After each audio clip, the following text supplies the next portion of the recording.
ठाणे घरों के लिए राहत भरी खबर है।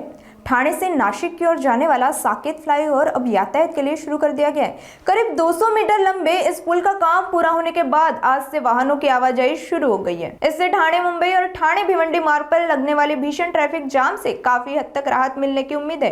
पुल बंद होने की वजह से जहां पहले 5 से 10 मिनट का सफर तय करने में आधा से 1 घंटा लग रहा था, वहीं अब वाहन चालकों का समय बचेगा। यातायात पुलिस के अनुसार मई महीने के अंत तक पुल का शेष काम भी पूरा कर लिया जाएगा। कधी हा पूल सुरू झाला आणि किती फायदा होईल? सर्वप्रथम MSRDC आणि नॅशनल हायवे अथॉरिटीचे अधिकारी आणि टीमचे अभिनंदन, त्यांना शुभेच्छा देखील की आता नुकताच आम्ही हा ब्रिज वाहतुकीसाठी सुरू करून देण्यात आलेला आहे।